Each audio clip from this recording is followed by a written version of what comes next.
Hi guys, Gina B from Mom Blog. A couple of months ago I reviewed this book, iPad in Education for Dummies.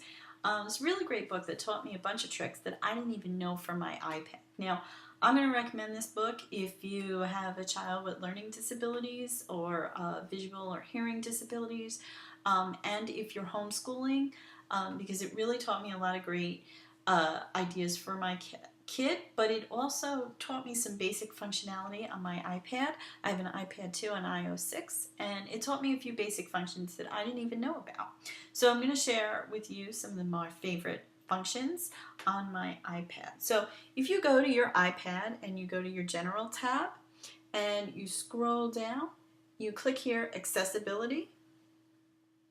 That will bring you to a screen that is specifically made for people with disabilities.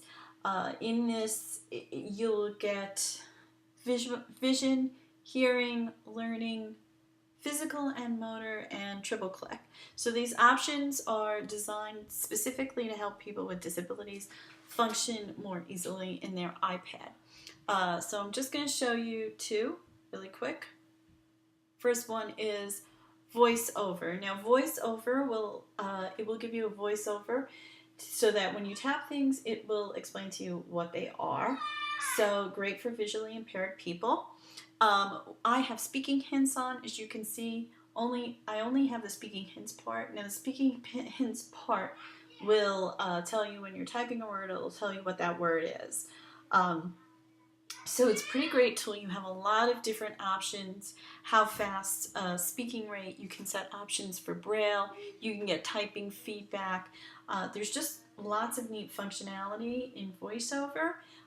Really great tool to help someone visually impaired really get a lot more out of their iPad. Another, under learning, you have what's called guided access. Now guided access is really cool because it allows you to stay to set a particular app. You triple tap the home button and then you'll be locked in an app for your child, which is great. So when you want your child to focus on an app and not just be loading up YouTubes like my daughter does all the time, you can set that guided access so that they stay in that app, they can work on that app until you want them to be done, and then you triple tap and you're out of it. You can set a password for it so that they can't get out of it without the password. So that's a really great function. That's not just great for training your child, it's great if you're doing a review on an app and your kid doesn't want to stay in it. You also have physical and motor, for example, assistive touch. So if the traditional tap, triple tap, and slide motions don't work for you because of a physical disability, you can change those around to anything you would prefer.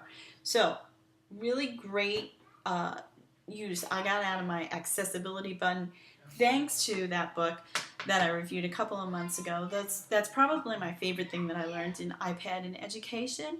But there was also really great apps and suggestions on how to use particular apps for training. So if you're starting up a homeschooling your kid, or if you're muddling through the summer and you don't know what to do, and you have an iPad, I highly recommend this book. Thanks again, Gina from Mom Blog. Hope you have a great day. Bye.